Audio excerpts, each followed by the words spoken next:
Hey.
The famous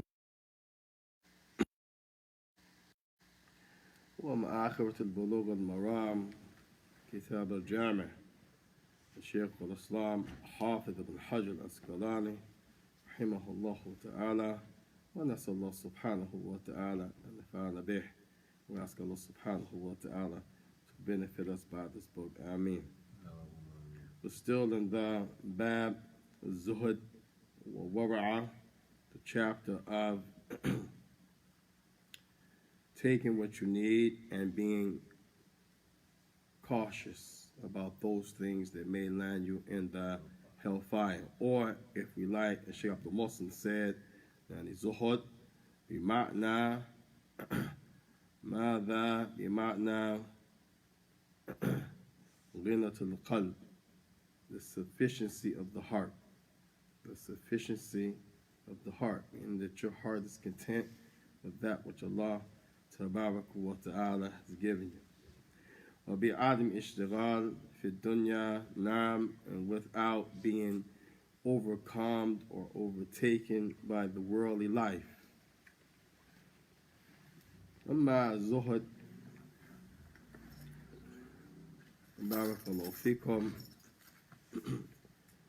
هو شيء عظيم. As far as zuhud, then it is a magnificent thing, as the Prophet sallallahu alaihi wasallam told Ibn Umar when he was a young boy. He said, "Kun fi dunya ghariban aw abir sabil." Be in this life as if you are a stranger or someone just passing through. I mean, of the ulama that said this is an example of zuhud, yani taking what you need from this life, being yani self-sufficient or satisfied with what Allah has given you, rather than wanting more than what Allah Azza wa Jal has given you. And this is the chapter we're in, the chapter of Zuhud, yani finding contentment in the heart of what Allah has given you without chasing and being overwhelmed and overcome by the worldly life, and avoiding those things that may take you to the hellfire.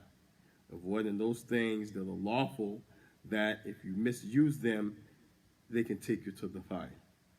So last hadith we took was the hadith of Abdullah ibn Abbas radiyallahu ta'ala anhu.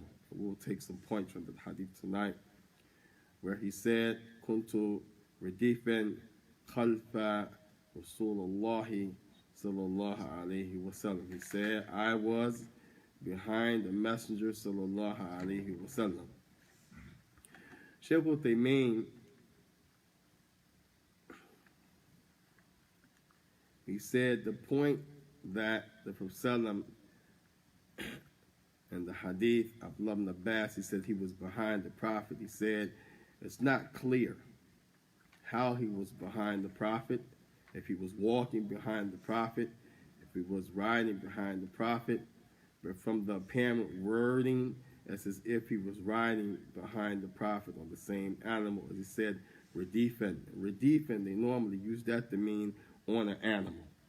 If he would have said, Kuntu khalfa Rasulillah, I was behind the Prophet, then you could say either that means on an animal or on foot.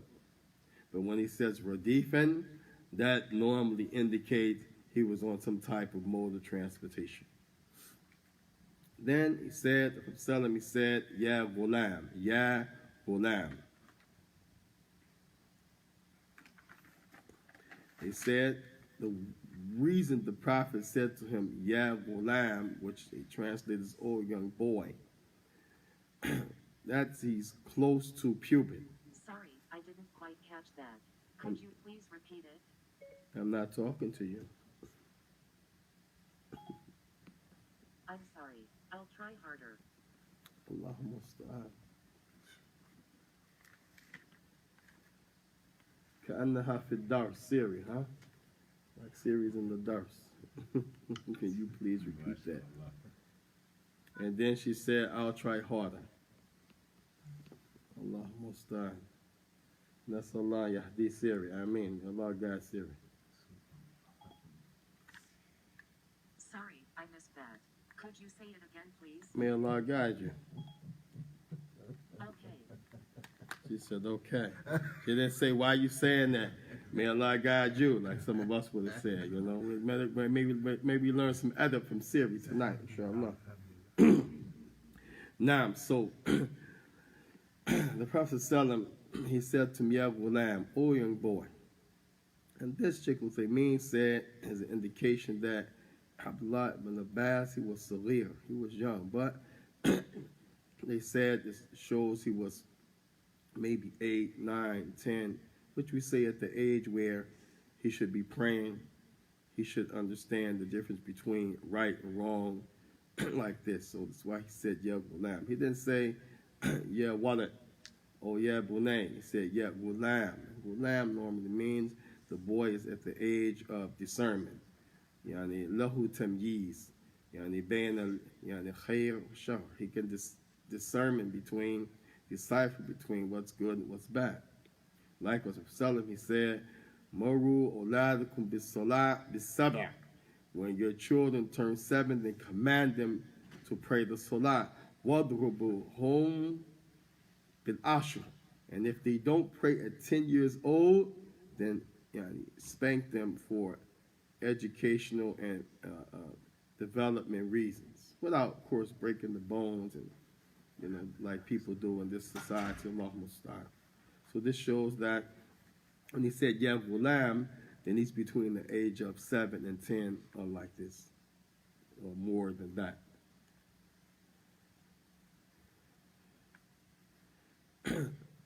Shaykh Uthaymeen, he said, this hadith, when the Prophet ﷺ said to him, Ihfad Allah yahfadaka.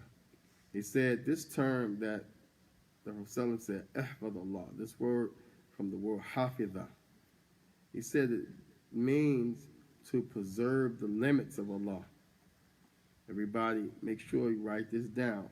Ihfad Allah doesn't mean to protect Allah. He said because Allah is Ghaniyun Hamid. Allah is the one who's free of all needs, and he has all of the praise. So the term ihfad Allah, it appears that it's being stated, protect Allah, guard Allah. But we know, la yumkin.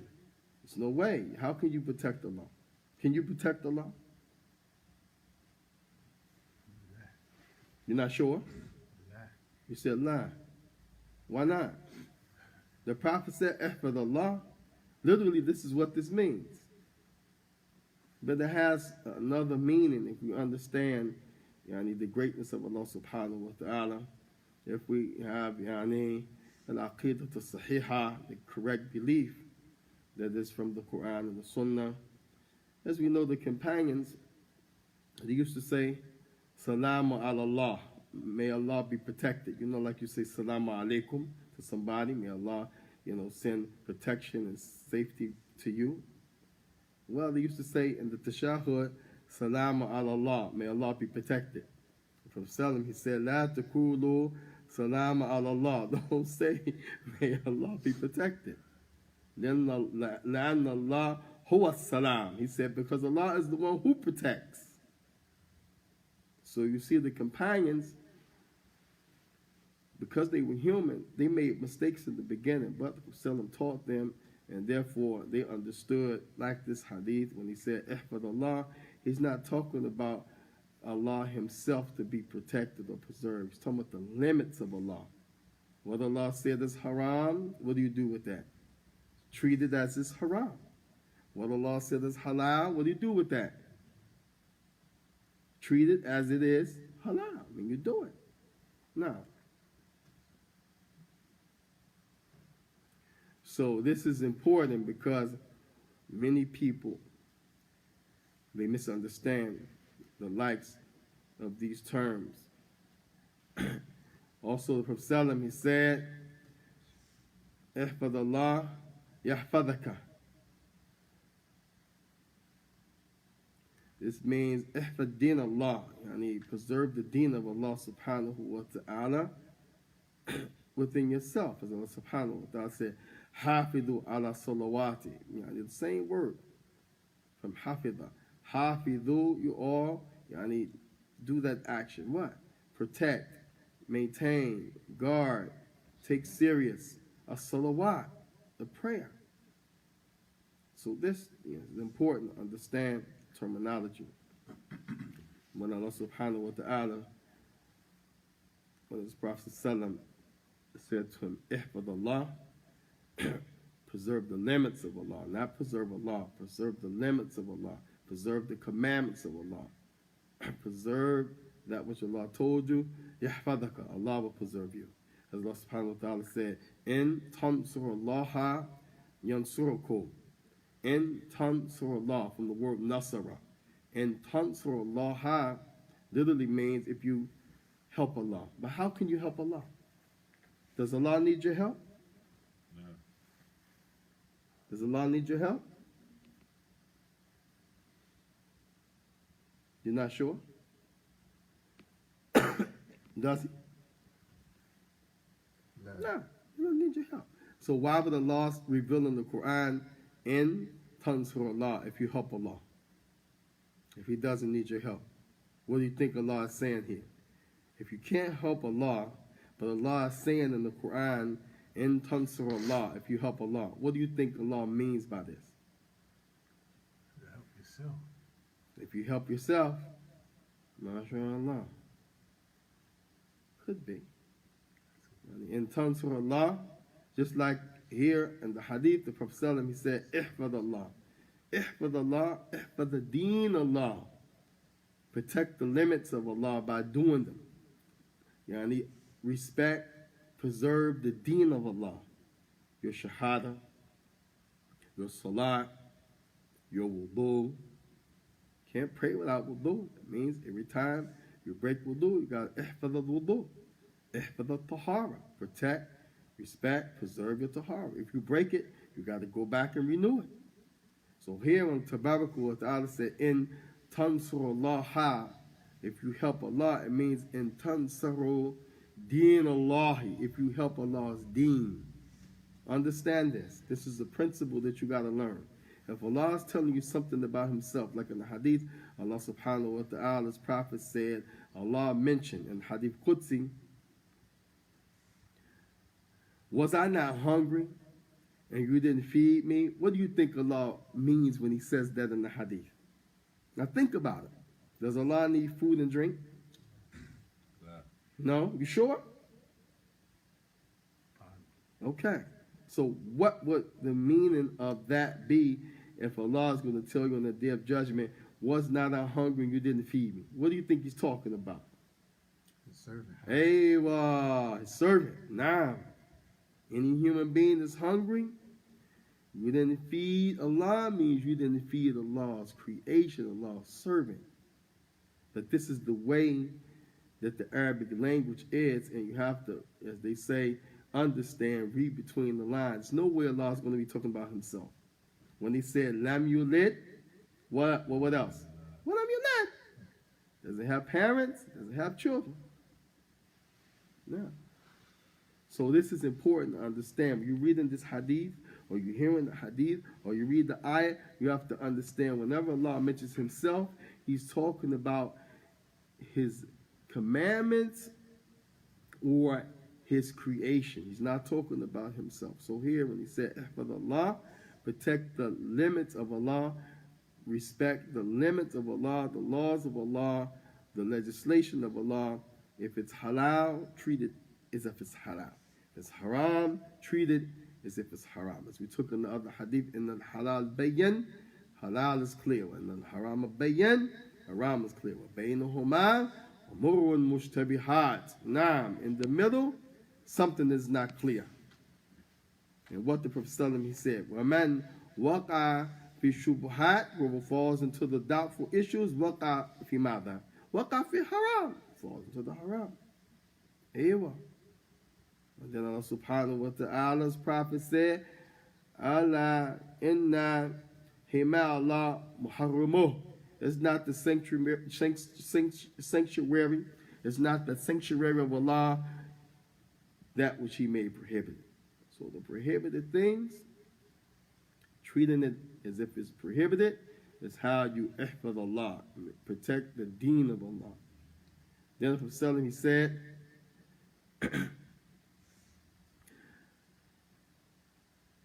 ihfad Allah tajiduhu amama. Ihfad Allah, the Prophet said, preserve the limits of Allah, the commandments of Allah, meaning observe them, don't abuse them, respect them, acknowledge them, believe in them. Tajiduhu amama. You're going to find him in front of you. Okay, now we just learned the principle. Anytime Allah is telling you something about himself, he's either talking about something that's from his creation or something that's from his legislation. So think about it. If Allah's messenger said, preserve the limits of Allah and you will find Allah, you will find him in front of you, what does that mean? In the Salim. If you, it's like the hadith go, it says, if you come to me walking, I'll come to you running. So he's gonna be present there if you do the things that's necessary for you to get close to him. SubhanAllah, MashaAllah, ta'ala. Said it means he's going to be there for you. If you do the things he tell you, he's going to be there to help you get close to him. Tayyib. Amama. He's in front of you. What does this mean? Does this mean if you preserve the limits of Allah, you look up, Allah is in front of you, like that wall is in front of you? Is this the meaning? No. That means ihsan. Allah is in front of you means ihsan? No. What I meant to say was, it's like the hadith when Jibril alayhi salam came to Rasulullah sallallahu alaihi wasallam and asked him to explain what ihsan was. And when he explained it, he said that it is as if you see Allah, although you see him not, but act as if, know for a surety that Allah subhanahu wa ta'ala sees you. So you're saying preserve the limits of Allah, preserve the religion, the commandments of Allah, tajidu hamama, you will find him in front of you, means that you will treat Allah as if you see him. This is one of the meanings you think it means? Yeah. If somebody says Allah is, in this hadith, saying he's in front of you, does it mean that Allah is everywhere? Because Allah is in front of you. You have Allah, al-arsh istawa, he rules above his throne.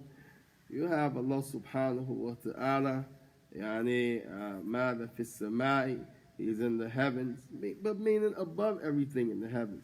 Here, Rasul he said, tajidu hamama, you'll find him in front of you. Sure, what they mean, he says, you'll find Allah in front of you doesn't negate that he's still above his throne.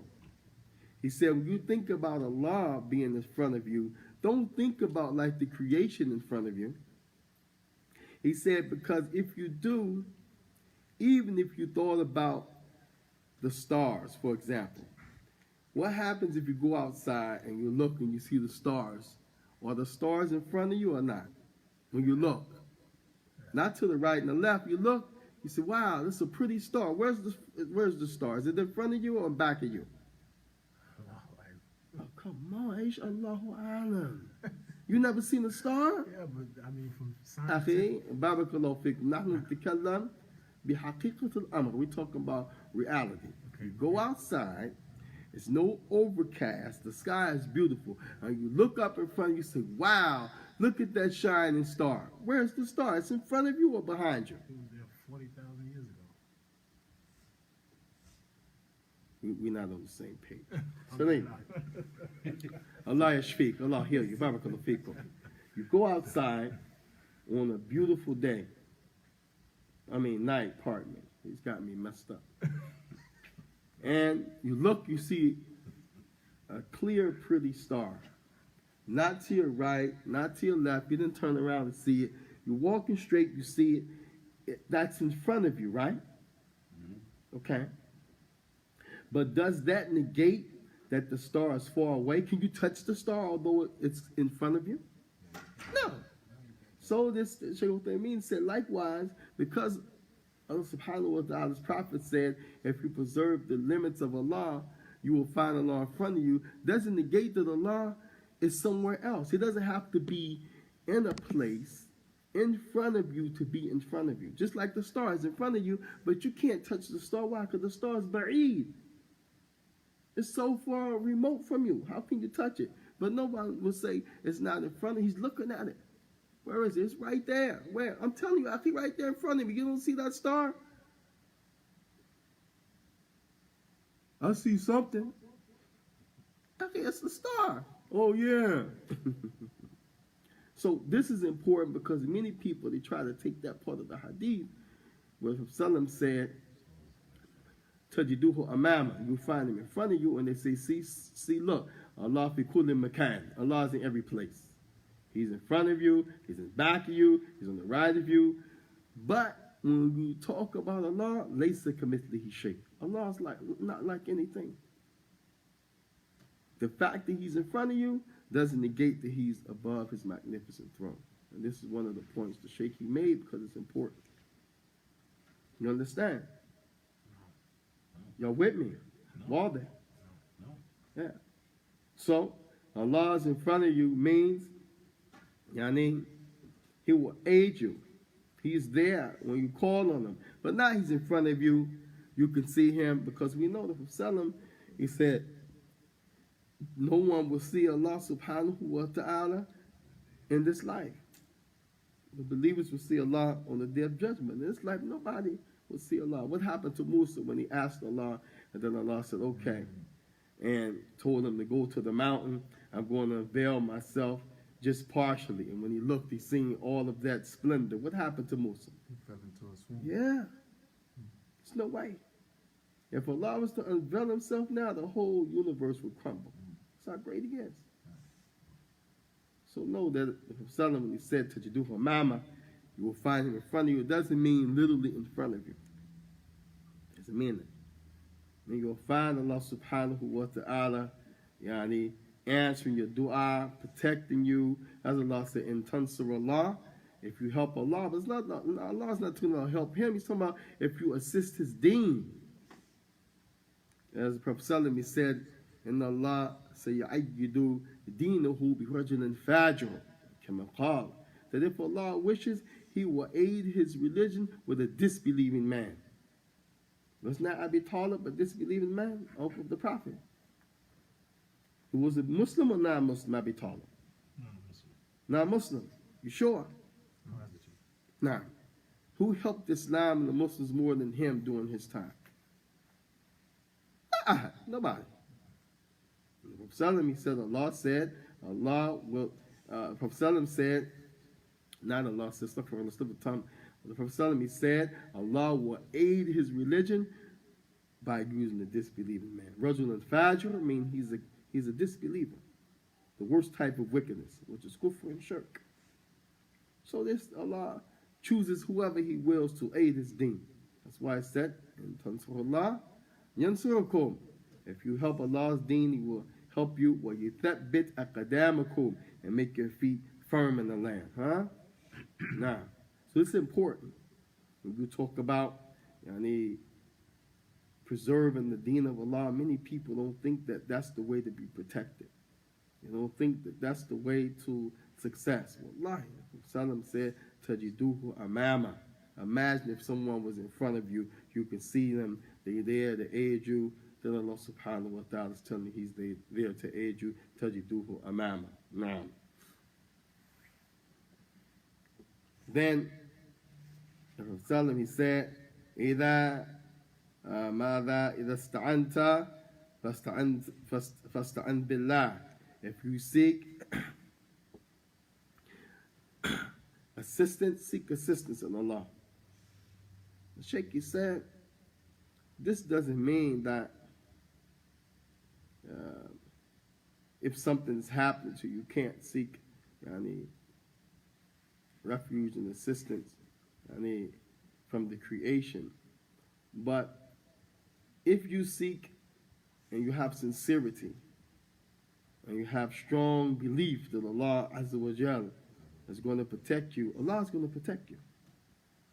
That's the point that he's making, because many times people seek protection in the creation and the creation lets them down.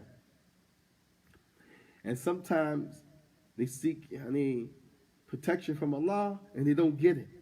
How many times you've seen people, they need Allah's help and then they don't get it and they say, why me? Or, like, how could, God, the Creator, do this to me? But wallahi, the people, if they don't have sincerity, they don't really believe that Allah is going to protect them, then He won't protect them. Then He won't protect them. So this part from Salam is teaching the boy, seek your protection from Allah subhanahu wa ta'ala. Ask Allah subhanahu wa ta'ala for refuge. And believe that, because that's the ultimate. As the Prophet Salam experienced that in his life. When the Quraysh were many, and the Ahzab, the tribes that were with the Quraysh, the Muslims were outnumbered.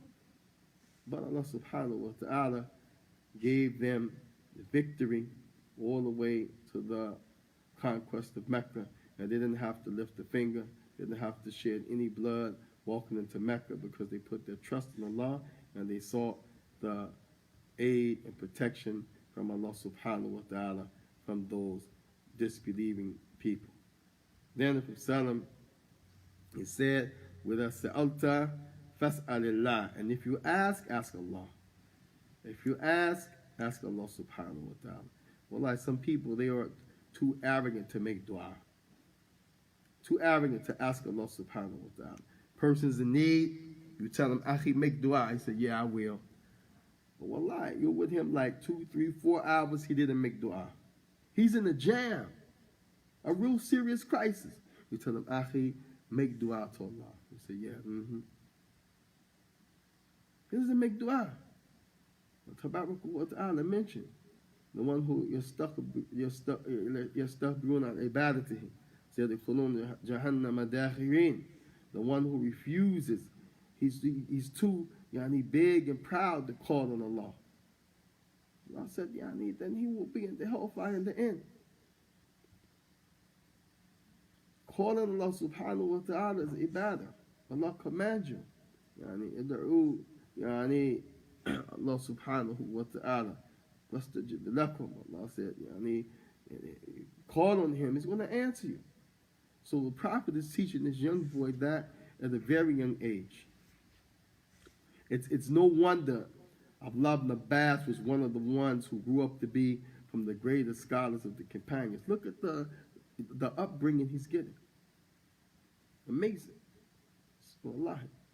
So this, think about when you have a situation, if you really ask Allah, if you really believe Allah is going to answer you, if you really believe that nothing is too big for Allah subhanahu wa ta'ala, just ask Him with sincerity and conviction. And Salam is telling Abdullah ibn Abbas, this is a young boy. Now, with us al fas'alillah. And this doesn't mean you can't ask humans. It doesn't mean that. Except that you have a real need.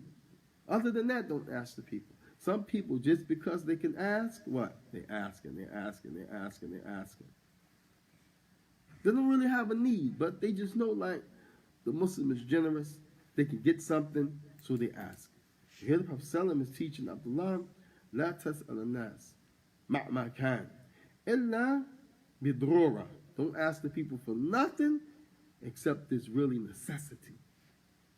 And the Prophet ﷺ mentioned in Hadith of Sahih al-Bukhari and Muslim that the one who is begging here means he's asking without having a real reason. He just asks because he knows he can receive. Prophet said that one, on the day of judgment, one of the punishments he will have in the hereafter, he will have his skin ripped from his face. Yeah. Because he's ripping the wealth of the people from them, the battered soul. He will have his face ripped. You have a real legitimate reason, something that's drastic, something that's, like very difficult, there's no other way, then you have to ask. And this is permissible. Found people coming to ask the Prophet ﷺ in issues of dire straight need, but someone who's just asking to take advantage, no. So here the Shaikh Uthaymeen, he said when the Prophet said, and if you ask Allah, he's saying that means don't ask the people except you really, really, really have a need. Now, and then the Prophet ﷺ, he said, if you were to, have the whole of mankind come together to benefit you with something, لا ينفعك بشيء إلا قد كتب الله لك, then they will not be able to profit you or benefit you in anything except what? It's already decreed for you. That's a real true statement. You're not going to get except Allah decreed it for you. Which way it's going to come, which vehicle, nobody knows. But Allah said, وَمَن يَتَّقِ اللَّهَ, whoever fears Allah, يَجْعَلْ لَهُ مَخْرَجًا, Allah will make a way out for you when you have difficulties. وَيَرْزُقُكُم مِنْ حَيْثُ لَا يَحْتَسِبْ, and He will give him from where he could not even imagine. Serious, and it's real. This again, Salam is teaching Abdullah ibn Abbas, a young boy. He's not teaching them about soccer. He's not teaching them about, some type of games or, some sports, which is good. Has its place. But you see the urgency and the importance of making sure they understood these things that they're going to no doubt need when they grow up. And the kids, they're going to need these real life concepts as they go through life. If we don't teach it to them, who's going to teach it to them? Sahih.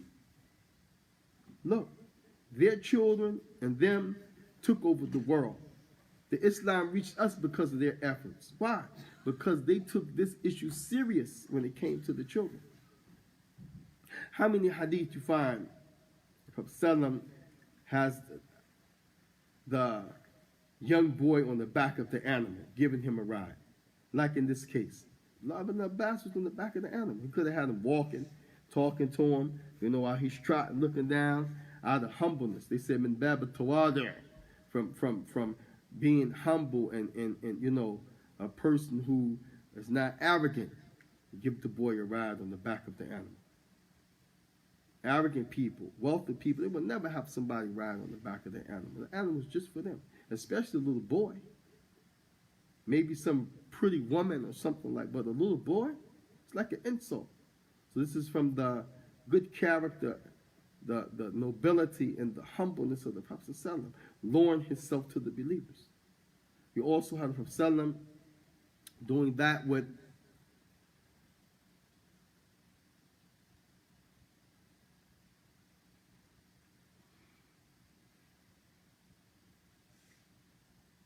Fadl ibn Abbas. Fadl ibn Abbas coming from Mena, going to the Kaaba, doing the Hajj. Abdullah ibn Abbas has a brother named Fadl ibn Abbas. And it's a very amazing story. And this story is part of the conflict Should a woman cover her face totally, or can she show her face along with her hands? Now imagine, if you know the Hajj and the Umrah, once you finish on Minna, the Hajj is almost over. Once you finish staying on Minna, the Hajj is almost over. You're about to come out of Ihram. You got to make Tawaf and you finish. He gives Fadl ibn Abbas, the Prophet a ride, leaving Minna. They get to the Kaaba, they make the Tawaf, and now there's a lady there. Fadl seen the lady, literally, and the Prophet turned his head like this from the lady. When the Prophet let his head go, what do you think Fadl did? Turn back. Turn back like this again. Allah. They said the lady, her face was unveiled. Some said, well, her face was unveiled because it's prohibited to cover your face except if you're making tawaf and you're close to men, then you take your kimar and you do like this. Excuse me, as in the hadith of Aisha. But others said no. That lady had finished her Hajj, came out of Ihram, and she was going to ask the Prophet the question as she approached the riding beast. And that's when Fadl looked. So Shaykh al-Albani, he says, this is a proof that the lady doesn't have to cover her face, because if she was out of Ihram, she had finished her rituals, and she approached the Prophet to ask him a question clearly, with her face out, the Prophet would have had to tell her, cover your face. Others said, okay, in the argument, well, maybe she was a woman who reached the age where she's exempt. She don't have to cover her face.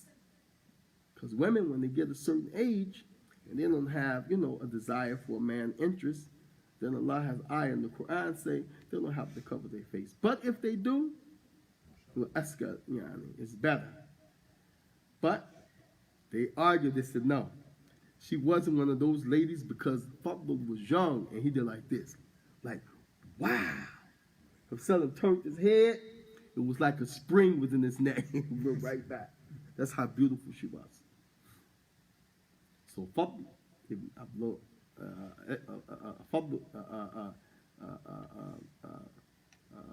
Ibn Abbas, which is the son of Abbas, like Abdullah is the son of Abbas.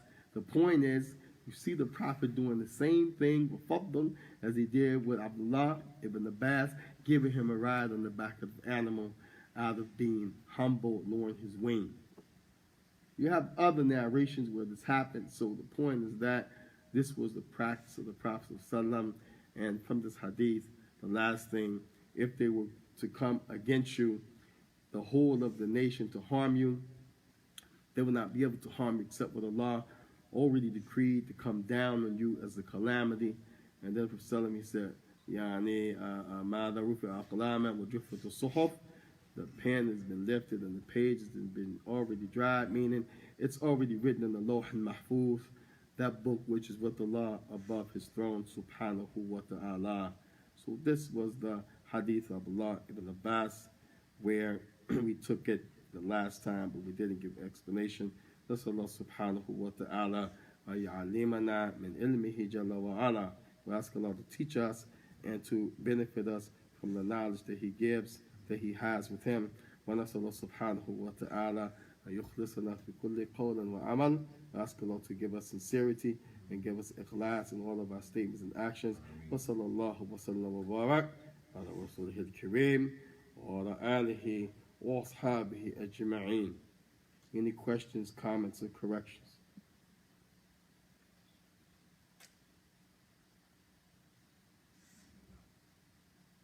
طيب بارك الله فيكم. الدرس إن شاء الله يكون يوم الخميس, Thursday, same time بعد صلاة العشاء 7:30 or so. وبارك الله فيكم. السلام عليكم ورحمة الله وبركاته.